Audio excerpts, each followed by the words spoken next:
अस्सलाम वालेकुम student. Regression और कोरिलेशन हमारा टॉपिक चल रहा था और हम लोगों ने इसकी प्रैक्टिस भी की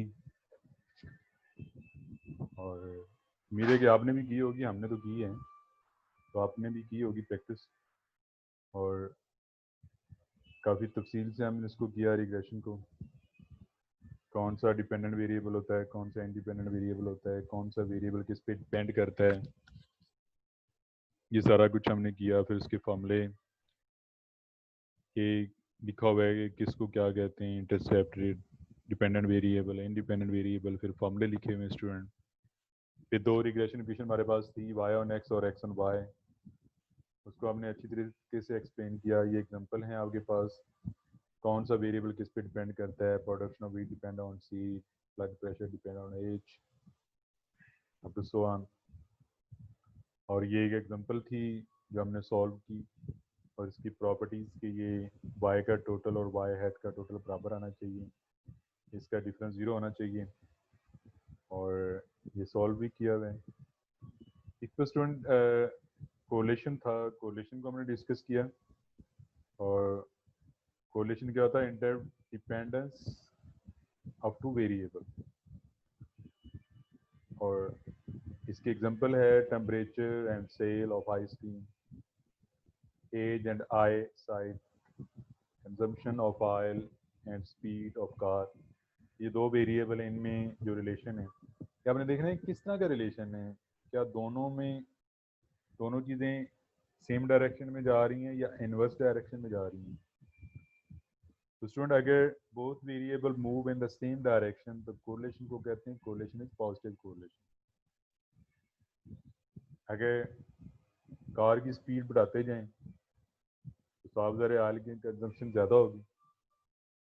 तो ये एक ही डायरेक्शन में जा रहा है, एक वेरिएबल को बढ़ाने से दूसरा बढ़ रहा है, जिसको हम कहते हैं पॉजिटिव कोरिलेशन।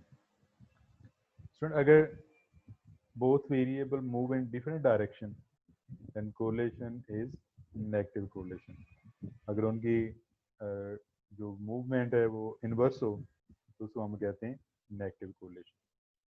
और जीरो कोरिलेशन या no correlation, if both variable move independently then there will be zero correlation, क्योंकि उनका आपस में तल्लुक ही कोई नहीं है, there will be no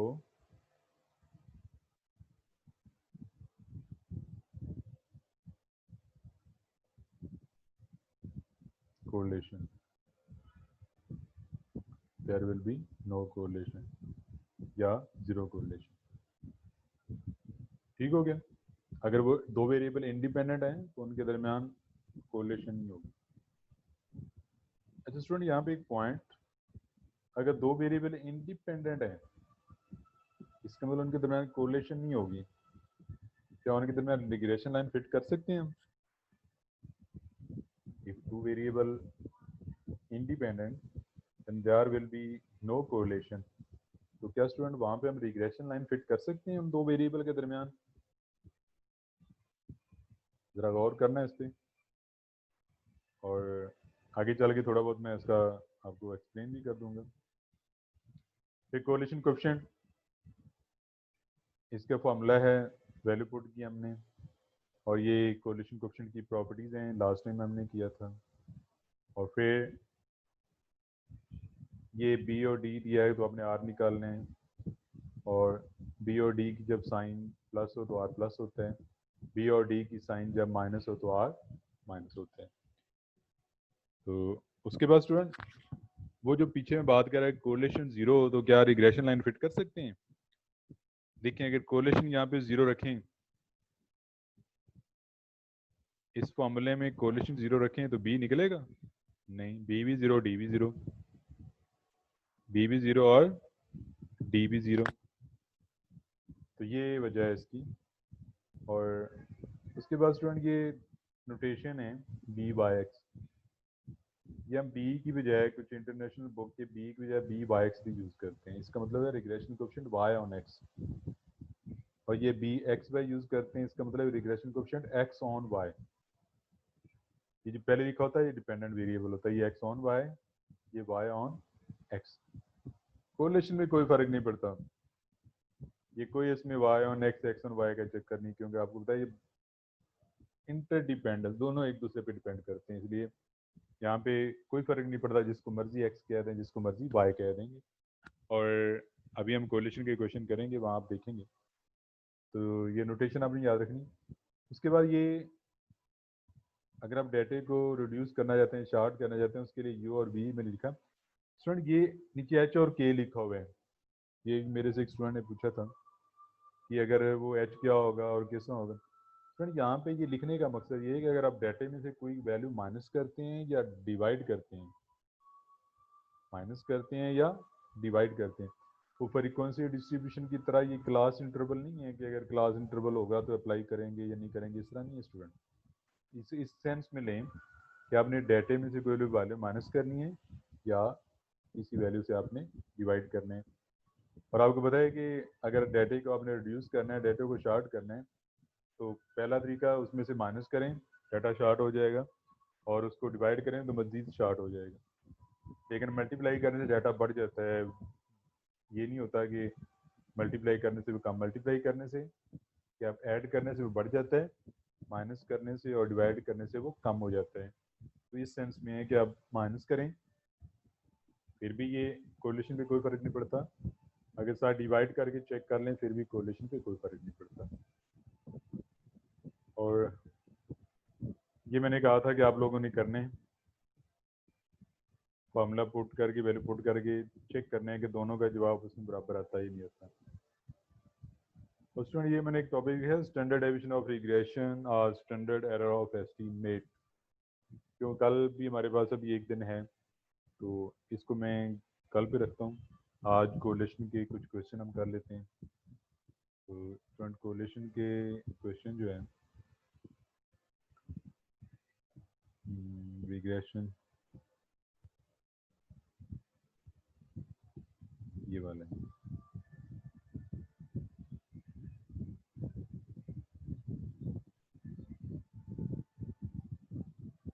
ये तो मेरे रिग्रेशन की ऑलरेडी आप कर चुके हैं।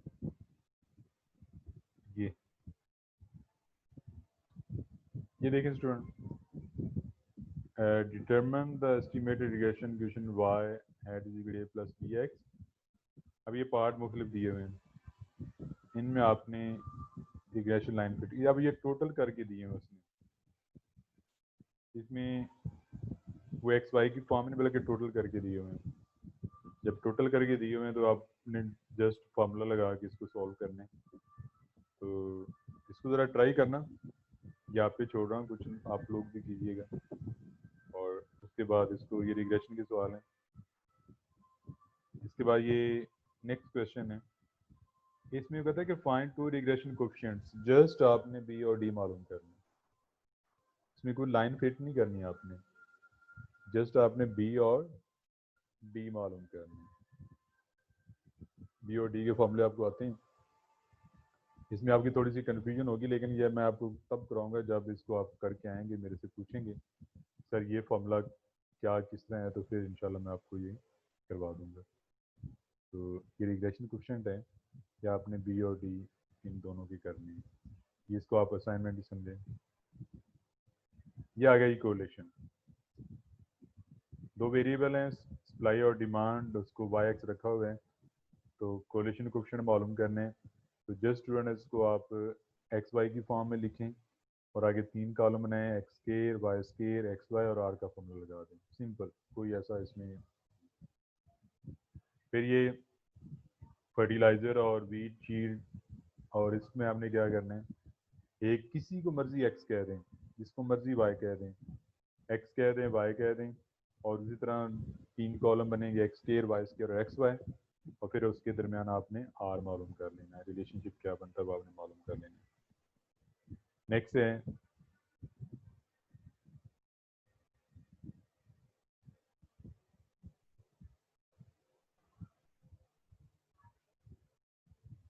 हाँ जी, ये भी स्टूडेंट, ये हस्बैंड एज और वाइफ है, ये वैसे लिखा हुआ है 1 2 3 4, यानी कि कपल हैं 1 2, ये इसका, ये आपके पास वेरिएबल है। ई को उसने एक्स रखा हुआ इसको वाई रखा हुआ, ये आई वगैरह के चक्कर में पढ़ने की जरूरत नहीं है। एक्स और वाई लिखा हुआ है और उससे आपने जस्ट आर मालूम करना है। तो उसी तरह इसके एक कॉलम बनेगी X Y, X square Y square और एक्स वाई। इवन साथ आई लिखने की जरूरत नहीं है, जस्ट एक्स लिखें, वाई लिखें, एक्स स्केयर लिखें, वाई स्केयर लिखें, एक्स वाई लिखें और फॉर्मूला यूज़ करते हैं और calculate coefficient of correlation. Statement से भी आपको नजर आ रहा है कि उसने पूछा हुआ कोरिलेशन मालूम करनी है। फिर वही क्वेश्चन एक्स और वाई की फॉर्म में, ये marks in economics, mark in stat, जिसको मर्जी एक्स रखते हैं जिसको मर्जी वाई रखते हैं, आपने इसमें से आर मालूम करने हैं और स्टेटमेंट से पता लग रहा है कि आपने क्या मालूम करना है। बाद के स्टूडेंट कहते हैं सर हमें किस तरह पता चलेगा, तो ये क्लियर लिखा हुआ है कि आपने आर मालूम करना है। नेक्स्ट, ये दो वेरिएबल हैं टेम्परेचर और सेल पर स्टोर, जस्ट 10 लिखे हुए 1 2 3 4 5, ये वेरिएबल नहीं है। तो 10 डेज का डाटा उसने लिया हुआ है, तो टेम्परेचर और ये सेल पर स्टोर, तो इसमें से किसी एक को एक्स कह दें और दूसरे को वाई कह दें, ठीक है। ये डेज को आपने कुछ नहीं कहना, ये जस्ट उसने 10 दिन का डाटा लिया हुआ और इसमें भी आपने आर मालूम करना। यहाँ पे मेरे ख्याल है कहीं लिखा हुआ नहीं है, शायद ये कटिंग हो गई है, तो आप लोग इसका आर ही मालूम करना है कोरिलेशन कोएफिशिएंट। और उसके बाद स्टूडेंट ये देखें, ये तो बल्कि हल किया हुआ है, ये दो रिग्रेशन कोएफिशिएंट दिए गए हैं, उससे आपने क्या करना है, आर मालूम करना है।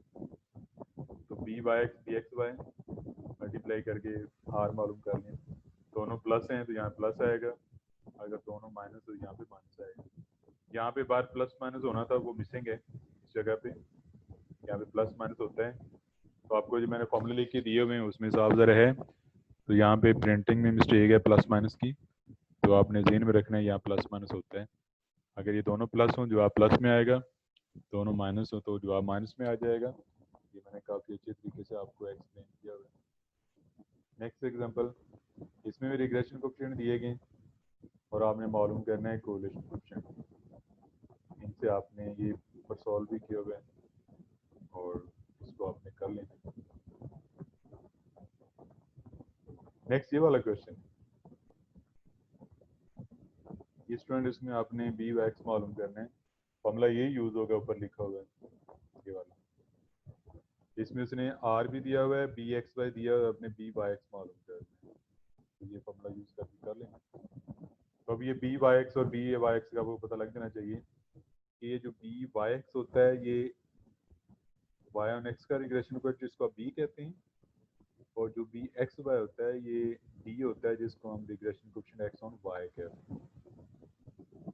तो ये कोरिलेशन के क्वेश्चन थे स्टूडेंट, और कल का हमारे पास अभी लेक्चर है और कल इसको हम रिग्रेशन और कोरिलेशन को फाइनल कर देंगे।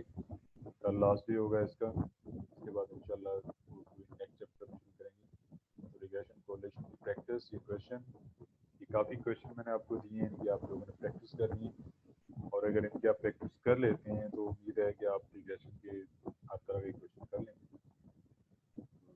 ये प्रैक्टिस क्वेश्चन इनको आपने देखना है और जहाँ पे कोई प्रॉब्लम हुआ इंशाल्लाह हम कल डिस्कस कर लेंगे और कल इसका रिग्रेशन कोरिलेशन का लास्ट डे होगा। Thank you very much.